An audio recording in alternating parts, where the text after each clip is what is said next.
Hey there, my name is Bernadette Smith.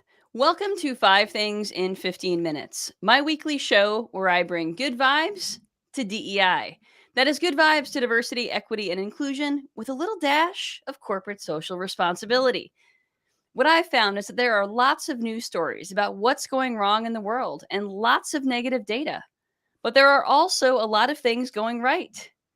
That's what I like to focus on. I search for DEI stories that we can be inspired by and learn from.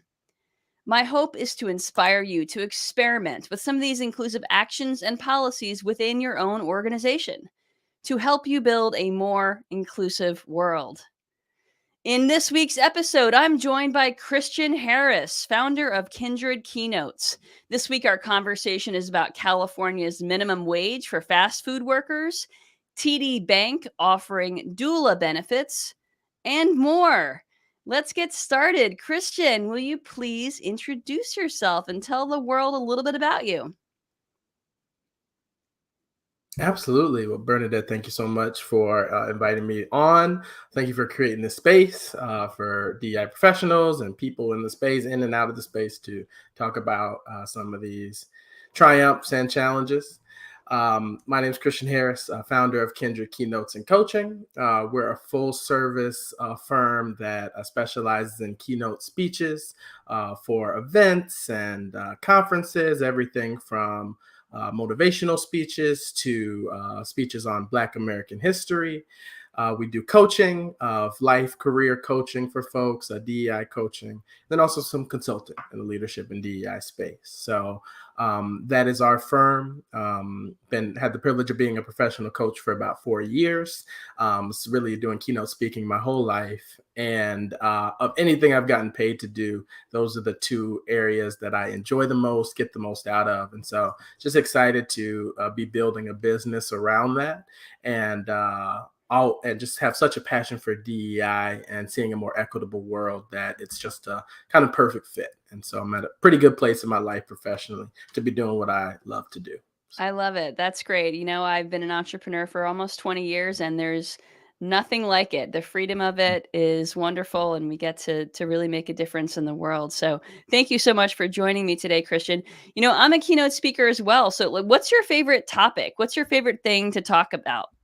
Yeah, it's a really good question. I think for me, it's interesting putting it in the terms of favorite, but because it's not always enjoyable, but I do get a lot out of it and love it. But still talking about my ancestors and kind of what Mm. they overcame, what they achieved, what they endured, what they built, what they contributed to the world. Reminding myself of that and reminding people of that too. We sometimes focus so much on their tragedies and not the triumph. Similar to the theme of this podcast, I'm realizing now. But yeah, highlighting that for folks and reminding them just how powerful that lineage is very special to me. Definitely my favorite thing. And it sounds like it's really deeply connected to your sense of purpose in this work as well, which is something I love talking about is what's in it? Why are we doing this? Because Right. I think people need to be connected to that in order to stay the course. Absolutely. Absolutely. It's one of the reasons I named it Kindred. I put Kindred Keynotes and Coaching was to remember my ancestors at all time, my family, and my descendants as well. So. That's awesome. Do you mind or do you care to share any of a little bit about your ancestry or some of the triumphs that you are proud of from your family, if you'd like? I would love to, actually. So my dad's done an extensive amount of genealogy work, and he can trace our lineage back to 1807. A man named Fountain Blackwell. I sometimes wonder if he called himself Fontaine, or it's spelled like Fountain, but sometimes wonder if these people around him called him Fontaine, but I'll never know. But it was Fountain Blackwell, we call him, born in 1807 in either Virginia or Georgia. We actually have his death certificate says one thing, and then another marriage certificate says something else. So we're not quite sure on that, and I'm guessing he was probably unsure. But Fountain actually was born in 1807, lived to be a free man in 1865, and we have a card of him, his voter registration card.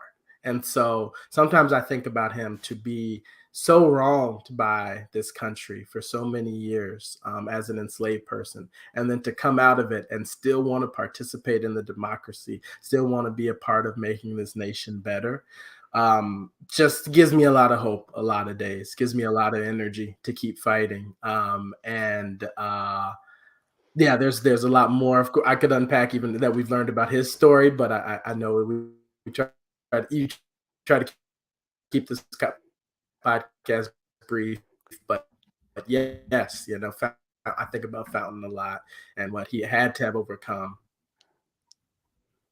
That's amazing, and I just got goosebumps hearing about Fountain. Um, I think our connection may have broken up a little bit, so, Mm. Matthew, you might have to do a little cleanup on this if you need to. Matthew's my audio engineer who handles the back end of this.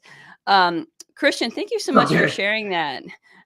Would you mind, sharing, besides, your ancestry and your lineage, and which I think is beautiful, what else in this work is giving you hope?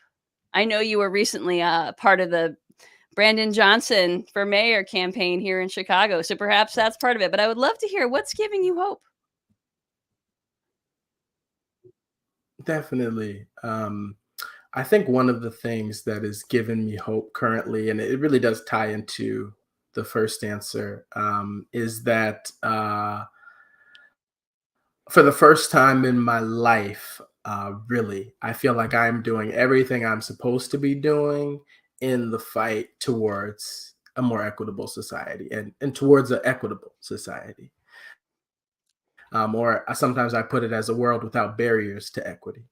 Um, I sometimes get frustrated because I say, oh, I will never get to see this equitable society in my lifetime. But knowing that I am doing it, can see that society is giving me a lot of hope and gives me a lot of peace and a lot of calm uh, in the work as well. So that's what's doing it for me right now. Just knowing that although I may never see it, my descendants will, and a lot of that comes through my faith life and having that confidence. But that's what's doing it right now. Awesome. Well, that's a good segue into this week's good vibes. So let's start with the first story, and I think this one might resonate with you. TD Bank is leading the way in offering doula benefit reimbursement as part of its comprehensive family building benefits. So, doulas are members of birth teams who can significantly reduce complications for the pregnant person. So, having a doula can reduce a cesarean rate by 50%, labor duration by 25, oxytocin use by 40%, etc. And when the CDC reports that Black pregnant women or Black pregnant people are 2 to 3 times more likely to die from pregnancy related complications, this stuff matters. Right. You're right that this particular topic does resonate with me. Me and my wife are expecting our first child in February, and we just had a moment last week when we went to get an ultrasound, feeling very dismissed by the staff, very put to the side. Any person that's been through this process knows that when you get an ultrasound, you have to have a full bladder, and so for it to be an hour after our appointment starts, and my wife is still there with the full bladder we came with an hour before, and not seeing any end in sight for this, I actually had a moment where I had to step up and use my privilege as a man to advocate for her and us, and demand that we get in sooner and everything like that. And we've actually gotten advice to get have a white doula to do navigate us through this process. So I think that if it was more affordable, we probably would. If we had a benefit like this, we probably would. So I think it's an amazing step in the right direction to trying to combat some of those inequities in our society. I do have to say, it is kind of a band-aid on, what is the larger problem of just inequities of systemic racism in our healthcare system that we do need to attack. But also, it's important to acknowledge that in the meantime, people are struggling. Mothers are suffering and dying, and that there's something we can do right now to solve that. And this is a step towards that. So I love it. Really glad to hear it, and hope it becomes a larger trend. Exactly. I hope that a lot of these things become larger trends. And thank you for sharing that experience. And I think it also demonstrates that we all have privilege of all Yeah. different kinds, Mhm. or most of us do anyway. So thank you Mhm. for sharing that experience. And I'm so sorry. Sounds really Mhm. stressful. Okay, so Yeah. the second story comes from Virgin Voyages, which is setting new standards for accessible travel on cruise lines, going above and beyond that which is offered by competitors. So this means that they are providing accessible cabins with wider doors, lowered counters, step-free balcony ramps, assistive listening devices, and marked Mm. excursions for wheelchair access. So I love this, especially because it's about experiencing joy. And I think Mm. everyone should have the opportunity to fully experience joy. Absolutely, absolutely. I love that you went there. I was probably going to get there at some point. When I responded as well. I mean, I think that it really wasn't until about 3 years ago when I began coaching somebody with a disability that I fully understood all the ways that our society is ableist, and just how hard it was for her to navigate the workplace and her career, to navigate relationships as well. And this is interesting because it's even navigating rest and being able to have leisure, how there's barriers to that. And that's something we all need to recover and rest, and ideally get back to work or life, or DEI work, whatever it is.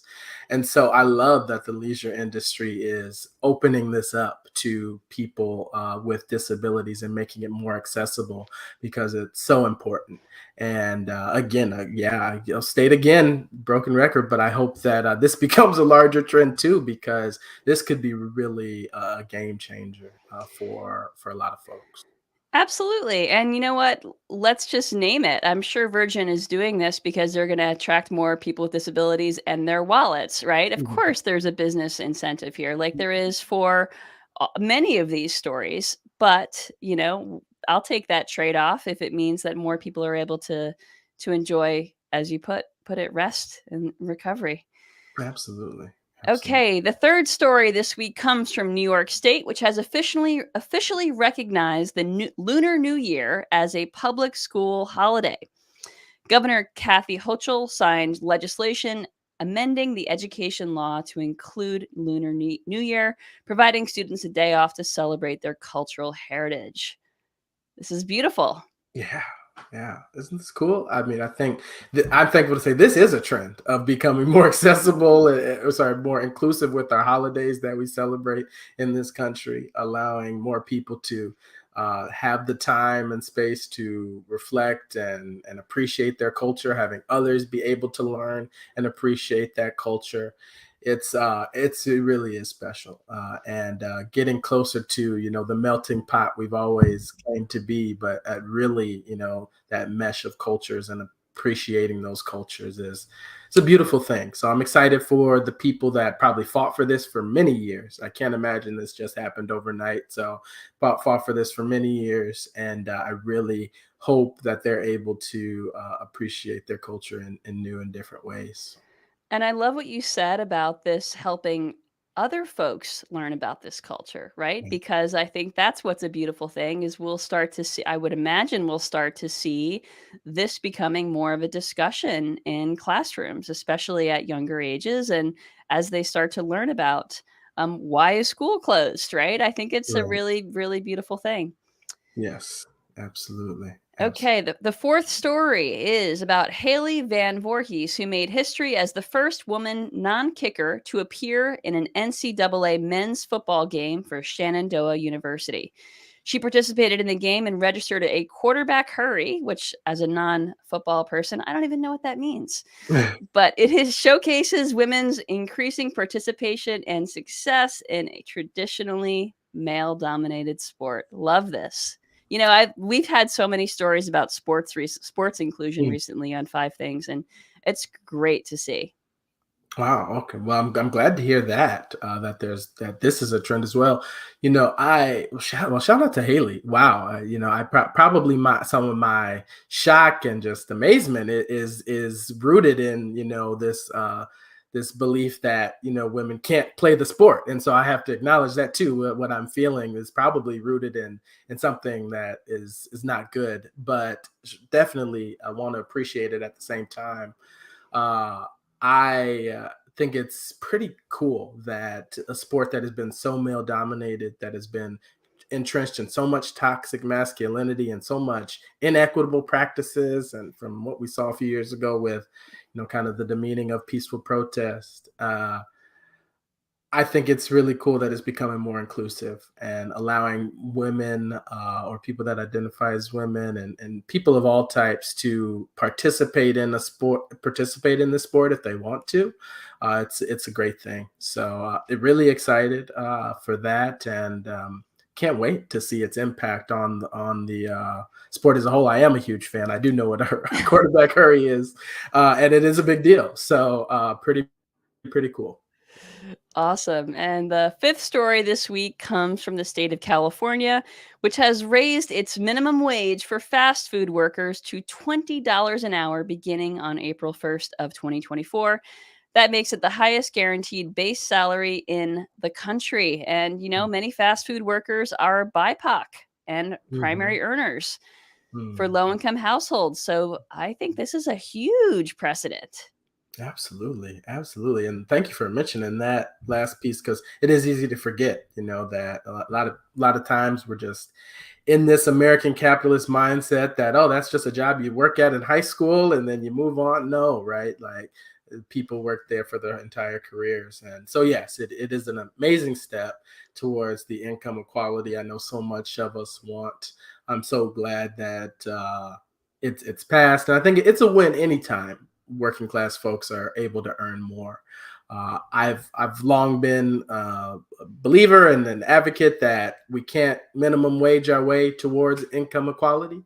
That it will take a more comprehensive approach of removing some of the burdens off individuals and families, like healthcare, childcare, elder care, even looking at universal income.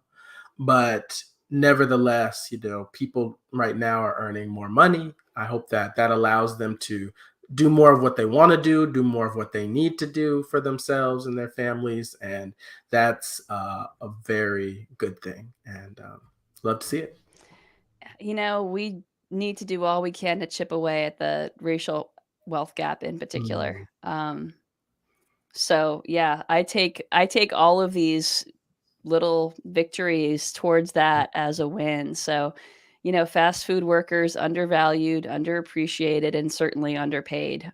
So, $20 an hour when the federal minimum wage is 7.25 is, that's really meaningful. yes, yes, I agree. I agree. All right, Christian, what is the best way for folks to get in touch with you? Definitely. You can check out our website. We have two domains. It's either kindredkeynotesandcoaching.com or kindred-kc.com. Find out more information about our services, book a discovery session on whether it's consulting, coaching, or keynote speaking. And that's probably the best way. I'll give my email address as well, christian@kindred-kc.com. It's another way to contact me. And add me on LinkedIn. Check in with me. Follow kind of some of the updates. I've just recently started posting more regularly, so reach out to me there too. And I'm just kind of in this phase of trying to meet with everybody, have coffees, and talk with them. And so definitely would be more receptive than you think to just meeting up or having a virtual meeting. So yeah, excited. Reach Well, out. as someone who met up with you for coffee, I think we probably talked for an hour and a half or 2 hours really effortlessly. It was a delight. So folks, connect with Christian. He's a wonderful guy. And this week's call to action is about a language primer through for Latino Heritage Month. So some folks are confused. Is it Hispanic Heritage Month, Latino Heritage Month? What's the right word? Is it Latine? Is it Latinx? What is the language we should be using? We will be including that in the show notes and in the comments here on LinkedIn. Thank you so much for joining me today, Christian. It has been a delight having you here, and I hope you have a great week. Thank you so much. You do the same. And thank you again for this opportunity. My pleasure. Folks, if you don't already get the 5 Things newsletter, you can subscribe at 5thingsdei.com. Have a great week.